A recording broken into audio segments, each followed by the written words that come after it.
What is your fetish and what went wrong when you tried it? Everyone's got an embarrassing intimacy act story. For me, it happened in 1998, my senior year of college. It was 2 a.m. and my girlfriend was over even though she wasn't supposed to be in my room after 11 p.m. She and I were getting into some pretty kinky stuff. Basically, she wanted me to tie her up, write on her, and basically just treat her like an intimacy slave that pissed me off. She wanted me to constantly threaten her during this role-playing session too. She really got off on this type of stuff. So, I moved some ceiling tiles and tie her hands above her head using the girders. Her butt is about a foot off the bed and she's got her arms straight up in the air. I put a gag in her mouth, and then wrote, "Dead Beach" on her chest and "Beach" on her back with green permanent marker. I tied up her huge breasts and put clothespins on her nipples. I stick a vibrating egg in her and set it on a very slow pulse. Then, I put a gag on her and tell her to wait till I get back. I went to the basement to get ice because she wanted a cube shoved up her butt.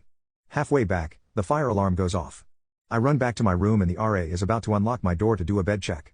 I tell the RA that I'm already out, but I forgot to grab something. He tells me I can't go back into my room because of the fire alarm. Now, we all know there's no fire. It's just some drunkard who pulled the alarm.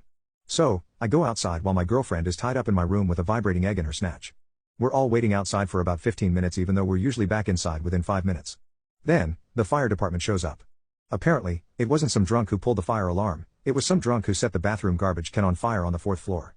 I grab the hall coordinator and tell her that my girlfriend is still inside. She asks why I didn't say anything. Well, because we've had 500 fire alarms and none of them were ever real. Additionally, I said my girlfriend didn't get out because she was asleep and sleeps with earplugs because the slightest noises wake her up. I was hoping I'd be able to go get her alone. Yeah, that didn't happen. The hall coordinator, a security guard, 2 firemen, and one of the RAs escort me to my room. The hall coordinator puts her key in and I say, all these people might freak her out. I'll go get her. The fireman says, we don't have time for this. Get her out, now. He grabs the knob and flings the door open. This is a sight I will never forget. I doubt anyone else will, either. Everyone looks in and is just shocked. There, hanging from the girders is my buck-naked girlfriend with tears running down her face. She's squirming as hard as she can and she's screaming her muffled yells through the gag. Her tits are tied up and they've turned purple. I try to run in, but one fireman tackles me. He and the security guard then throw handcuffs on me. The other fireman goes in and pulls off the gag. My girlfriend screams, "Get this thing out of me." The hall coordinator is asking what the fuck she's talking about. I'm screaming, "Pull the little cord." The hall coordinator can't find any cord because with all the squirming, my girlfriend had sucked it up into her. Instead of cutting her down, they're trying to figure out how to fish out this toy. It was probably like 5 seconds, but it felt like an hour. So now, I'm screaming, "Cut her down." The fireman cuts her down and my girlfriend jams her fingers up herself and produces a small egg. They quickly untie her and pull off the clothespins.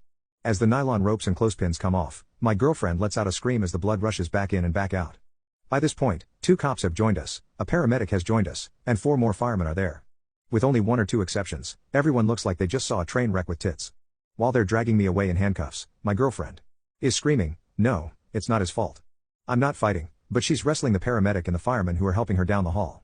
We get to the front doors and people are starting to return to their rooms. Many are just stopping and watching us. Finally, my girlfriend screams, "It was just kinky intimacy. I wanted it, I swear. I told him to call me a beach." Well, this was a showstopper. Everyone, and I mean everyone, goes dead silent. Then, a second later, there's an eruption of laughter. They drag me and my girlfriend into the hall coordinator's apartment. Now, it's just me, my girlfriend, the hall coordinator, the RA, 2 cops, and the security guard. 1 cop and the security guard take me into the bedroom and ask me all sorts of questions. The one that stood out in my mind was, what the hell were you planning considering you wrote "Dead Beach" on her chest? While grilling me in the bedroom, they were asking her questions in the living room. This is quite possibly one of the most humbling experiences of my life, having to describe, in detail, perverse things I was doing to her and why. After about an hour, they let us go and realized it was just some very kinky intimacy. The next day, I'd gotten written up for violating intervisitation, opposite gender in your room after hours, alcohol possession, failure to clear a room during an emergency, and disrespect towards a fellow student. My girlfriend didn't get written up for anything, but she got warnings for everything except disrespect. I felt horrible about this, but now that we're not together, I think it's hilarious. I only wish it could have been caught on tape. Surprisingly, this incident didn't deter her from further acts of perversion, bondage, and humiliation.